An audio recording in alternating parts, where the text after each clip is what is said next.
My coaching client, Laura, recently told me that she saved more money than she spent on my coaching because I helped her simplify and consolidate her tech stack. And now I want to do the same thing for you too. I have put out a free tool called the Tools Audit. It will help you determine what tools you use, how much you're paying, where you can consolidate and eliminate to simplify your small business tech stack. You can go to streamlined.fm/tools to get your free tools audit today. That's streamlined.fm/tools. I have been working on a method to help solopreneurs understand the work that they do so that they can build systems around it. I've been doing this for the last few years because I've learned that most of us are not being super intentional about the work we do each day. We are reacting more to what meetings we have and what emails we're getting, and it's preventing us from doing our most important work. And I will have more information about this method in the coming weeks. But today, I want to talk about a really important first step to get your work week under control, and that is called task journaling. Hey everybody, Joe Casaboni here. Welcome to another episode of the Streamlined Solopreneur, where I help you turn manual tasks into reliable systems so that you can take time off worry-free. And part of building those reliable systems is actually planning your day, your week, your month, your year. I'll be there for you to help you do that. And the way that I plan my day and the way that I understand how my week is going is through something called task journaling. Now, I don't know if I coined this term. I didn't read it anywhere, but I assume I can't possibly be the first person to refer to this as task journaling. So I don't want to take credit for it, at least not yet. But my absolute favorite task manager is Todoist. And full disclosure, I had a brand partnership with Todoist earlier this year. I've been around the block and I've used all of the major task managers, from Remember the Milk to OmniFocus and everything in between. Things 3, Reminders, AnyDo, you name it, I have tried it. Todoist is the best for me. But a task manager only tells part of the story. It tells us what we got done. It might even tell us what we have to do upcoming if we've assigned due dates or deadlines. But it doesn't tell us anything about how we were feeling on the day where we completed those tasks. It doesn't tell us how many tasks we moved or ignored, or how many tasks we checked off just so we would stop seeing them. And it shouldn't. I use Todoist so I know everything I have to do. I don't use it to dictate my workday, because even though I have a bunch of tasks, there are a bunch of other reasons why I'm going to plan my workday. Maybe I have a bunch of meetings and I know I'm not going to get a bunch of stuff done. Maybe I woke up and I'm not feeling great and I'm low energy or whatever.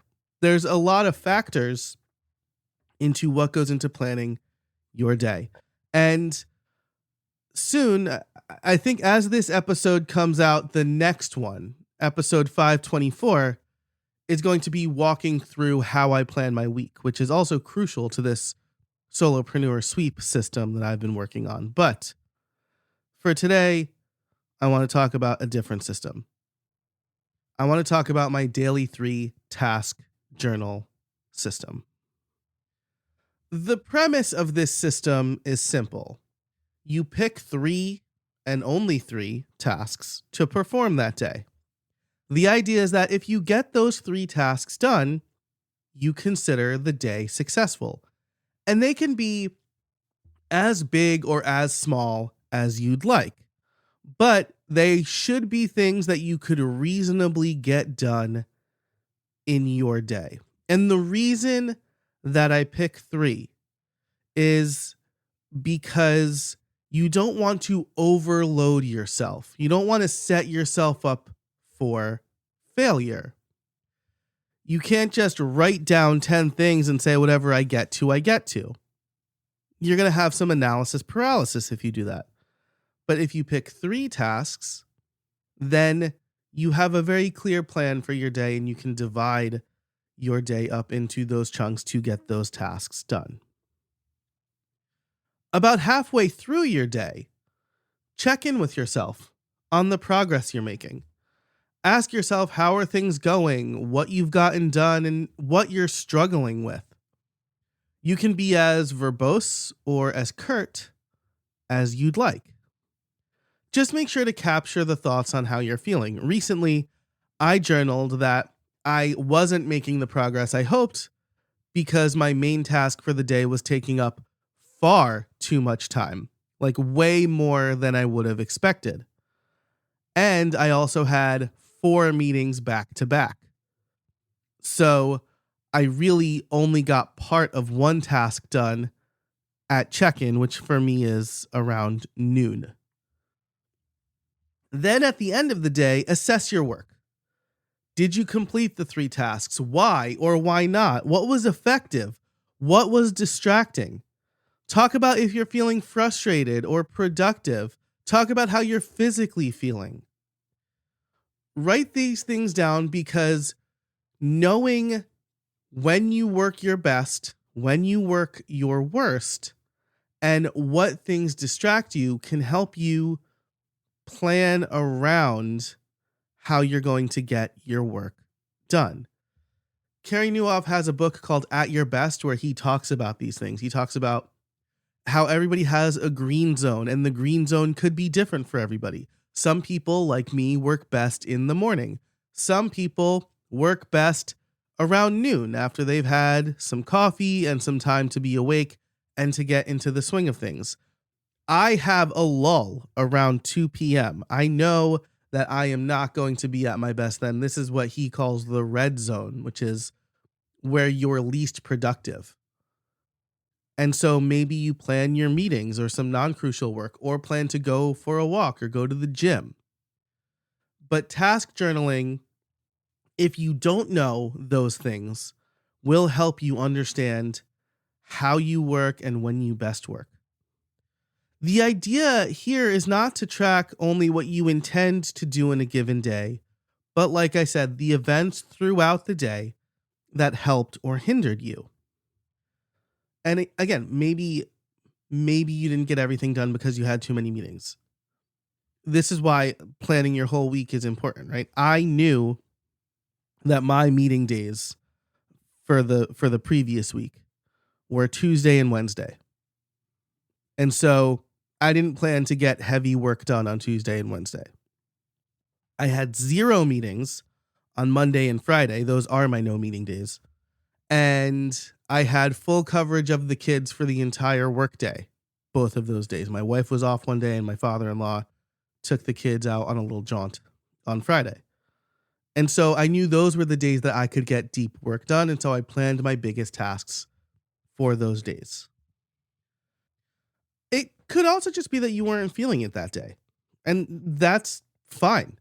It could be that you bit off more than you can chew. That's happened to me as well, where the 3 tasks were actually like 10 tasks that I didn't realize. And I just grouped them in as 3 tasks. But logging this and journaling it will help you understand, reflect, and iterate. If you did get everything done, maybe it's because you had 3 uninterrupted hours to get your crucial work done. Maybe your energy levels were high because you slept great the night before. Maybe you picked easy tasks because you knew you wouldn't be able to do anything too deep. This is what I did the day after I got back from a conference. My flight got in at 11 p.m., so I knew I would not get home until 1 a.m. And so the tasks that I had planned were really easy because I knew I would be low energy. And I got those 3 tasks done. And so I considered that day a success. The whole point of this is if you do it right, you get a handle on how you work so that you can build a better system that saves you time and creates the time and space to do your best work. Knowing how productive you are in a day and what aided or prevented you from getting all of your work done allows you to structure your days better. Deliberately limiting yourself to 3 tasks per day forces you to identify the 15 most crucial tasks, assuming a 5-day work week. Then you can move or stack meetings. You can block off time for deep work. You can say no, or it can wait, to the things that aren't those 15 tasks. By knowing what you are working on, it allows you to prevent people from making their work your priority. This method is so important to me that I actually used AI to create an iOS app for it. It's called the Daily 3 Task Journal, and it sends me 3 push notifications. At 6 a.m., it says, what 3 tasks do you need to accomplish today? At noon, it says, how are you progressing? And at 6 p.m., it says, did you complete your tasks for the day? Importantly, it also has these constraints that you can only ever add 3 tasks and that they don't roll over, because the priorities on Tuesday may be different from the priorities on Wednesday. Again, given your meetings and deadlines and other things that may be out of your control. I also have widgets for the home screen, the lock screen, and standby mode. I added shortcut support, obviously, so that I could easily export the entries into my daily note in Obsidian. This app has worked so well for me that I decided to submit it to the App Store, and it is available as a beta on test flight. If you want to try it out, you can go to streamlined.fm/app. And if you're not an iPhone user, I've created a Notion template for you as well there. The tool, though, is not the thing that matters. The method is the important part. It can serve as a foundation for better work that gives you time and space to do the things that really matter. So to recap, this is how I recommend you task journal. And even if you do this for 2 weeks, it'll give you an idea of how you're spending your time and your energy. So number 1, pick 3 and only 3 tasks to perform that day. Number 2, halfway through your day, check in with yourself on the progress. And number 3, at the end of the day, assess your work. Did you complete the 3 tasks? Why or why not? That's it for this episode of the Streamlined Solopreneur. If you do a form of task journaling, I'd love to hear about it. You can head over to streamlinedfeedback.com. If you want to check out the app or the Notion template, you can head over to streamlined.fm/app. Thanks so much for listening. And until next time, I hope you find some space in your week.